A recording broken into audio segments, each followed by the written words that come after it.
T V Prasad കൂടി നമുക്കിപ്പം ചേരുന്നുണ്ട്. ടി വി പ്രസാദ്, നമുക്കിതുവരെ ശേഖരിക്കാൻ കഴിഞ്ഞ വിവരങ്ങളിൽ കാര്യങ്ങൾ വ്യക്തമാണ്.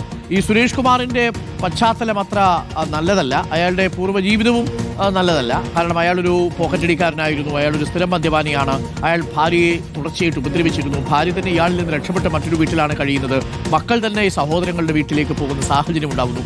അപ്പോൾ അയാളുടെ ജീവിതം അങ്ങനൊരു പശ്ചാത്തലമാണ്. ഇയാൾ ഇന്നലെ ഈ കോട്ടയത്ത് ഒരു പെയിന്റിംഗ് പണിക്ക് ഒരു സൈറ്റ് നോക്കാൻ പോയതാണ്. അവിടെ നിന്ന് മദ്യപിച്ച് ഇവിടേക്ക് വരുന്നത് വരെ, റെയിൽവേ സ്റ്റേഷനിൽ കയറുന്നത് വരെ കയ്യിൽ കുപ്പി ഉണ്ടായിരുന്നു എന്നാണ് ഇയാൾ തന്നെ പറഞ്ഞിരിക്കുന്നത്. അപ്പോൾ കാര്യങ്ങൾ ഏറെക്കുറെ വ്യക്തമാണ്. ഒരു പ്രകോപനവുമില്ലാതെയാണ് ശ്രീകുട്ടിയെ ചവിട്ടി പുറത്തേക്കിട്ടിരിക്കുന്നത്. ഭാഗ്യം കൊണ്ട് മാത്രമാണ് ശ്രീകുട്ടിയെ നമുക്ക് ജീവനോടെ തിരികെ കിട്ടിയത്, അല്ലേ ടി വി പ്രസാദ്?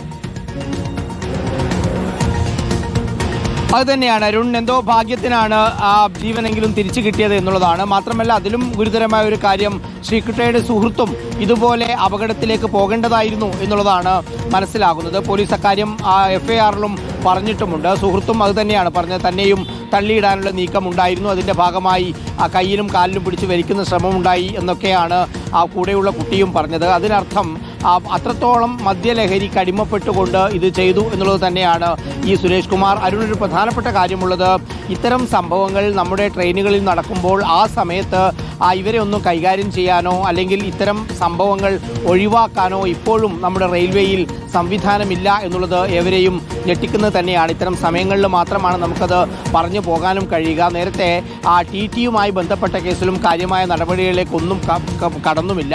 കോഴിക്കോട്ട് എലത്തൂരിൽ ട്രെയിനിന് തീവച്ച സംഭവം നമ്മുടെ മുന്നിലുണ്ട്. ഗോവിന്ദച്ചാമിയുടെ വിഷയമുണ്ട്. ഒരുപാട് കാര്യങ്ങൾ റെയിൽവേയുമായി ബന്ധപ്പെട്ട് നടക്കുന്നു.